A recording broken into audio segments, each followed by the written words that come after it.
am such an awesome guy. I make so many videos. Hello there.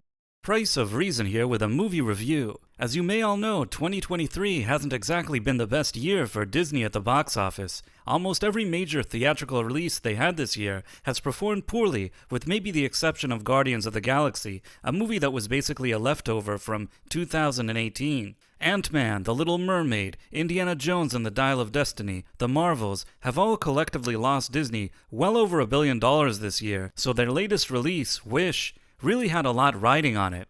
Under the banner of celebrating 100 years of Disney's existence, Wish was supposed to be a throwback to these kind of classic animated movies that we saw during Disney's Golden Era, Silver Era, Bronze Era, and even the Renaissance Era. And indeed, that's exactly what it should have been. The only problem is that 2023 has also been a year of reckoning for Disney. A company that over the past several years has transformed itself from being at the forefront of middle-of-the-road family entertainment into a more politically motivated corporation, aggressively pushing very divisive ideologies and agendas. And although the mainstream access media never seems to address this, the truth is that many families no longer see Disney as a family-friendly brand that they could trust. But the movie Wish was seemingly the perfect opportunity for Disney to try to recapture the type of magic that their animated movies used to have. Movies that could unite audiences rather than divide them. But the real question is, could Disney pull it off? And my answer to that is, no, not at all. In this video, I'm going to be discussing the general plot for the movie Wish, what I didn't like about the movie, what I did like about the movie, followed by my official score. Wish begins on the island of the Kingdom of Rosas, which was founded by the beloved King Magnifico and his wife, Queen Amaya, on an island in the Mediterranean Sea. Now, with King Magnifico being some type of sorcerer, he has the ability to grant wishes to his subjects.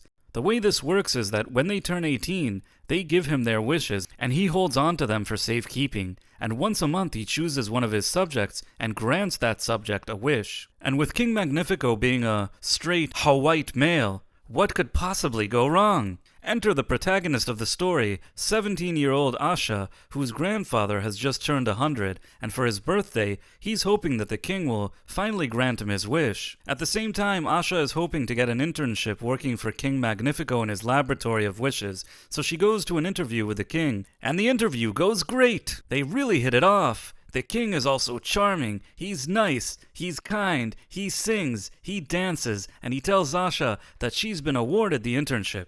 At this point, Asha locates her grandfather's wish, which he's never told her, inside of a floating bubble. And can you guess what her grandfather's wish is? The one that he's been waiting 100 years for? Well, he wants to play guitar in the middle of the street. Now, if we're being honest, I may have wished for something else, but I understand that this is a Disney movie, so guitar in the middle of the street it is.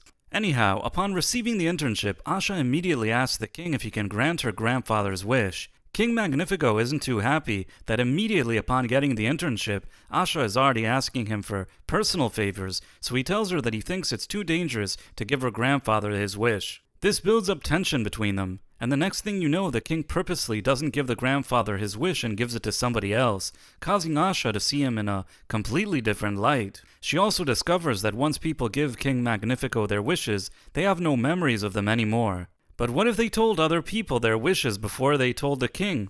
Couldn't those people remind them of their wishes later? Yeah, don't think about it. So that night, Asha wishes upon a star that she wants her family's wishes back because she doesn't want them to be in the possession of King Magnifico, and miraculously, out of the sky comes this kind of magical star that can make animals talk and sing and do all this magic. So with the help of the star and her friend, she breaks into the king's laboratory and retrieves the grandfather's wish and gives it back to him. So now he also knows that he wants to play guitar in the middle of the street. All of this bothers the king, though, as he senses that there's a magical presence in his kingdom and he's not able to control it, so he wants to use a secret book of dark spells. His extremely sympathetic and moral wife, Queen Amaya, tries to stop him, but she's just a victim in all of this because he's just too darn toxic for her. Then the more the king uses the dark spells, the more evil he becomes. With the help of a secret mole, the king manages to find Asha, her family, and the wishing star.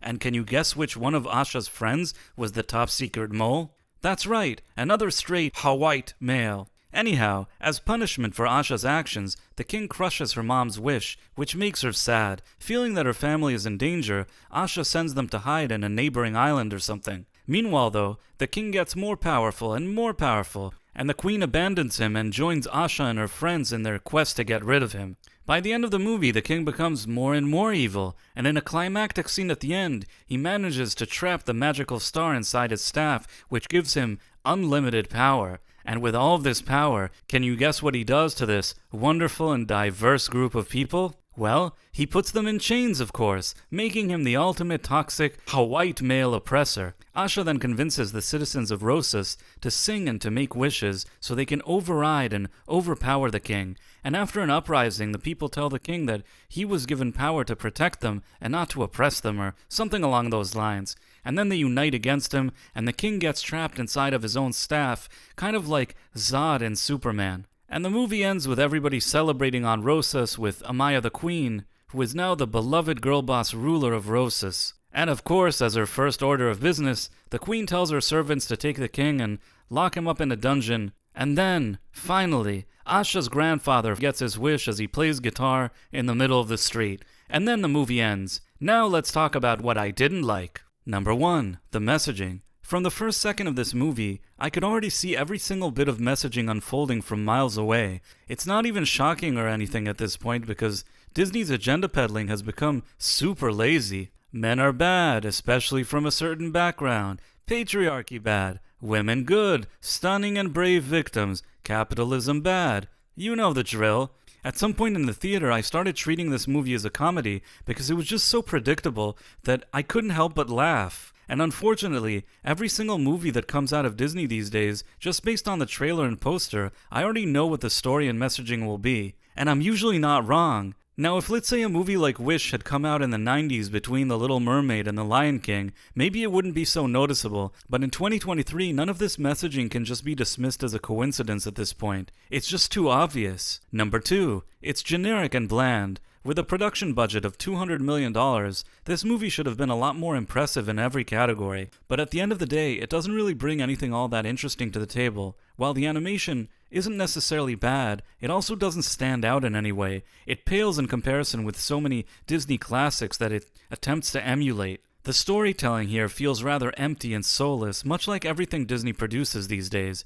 I never feel much of a connection to the main character because the story itself is rather convoluted and lame. Disney movies used to focus on relationships, family, and dreams, and now they only focus on smash the patriarchy. And much like we've seen in so many other recent movies and TV shows, they try to cover up their poor work by planting Easter eggs from past successes with constant key jangling. Remember Peter Pan? Remember Mary Poppins? Remember Snow White? Are just a few examples that you can see in this movie. If I had to point out something that I thought was okay in this movie, it's that I think that the music was decent, but not exceptional.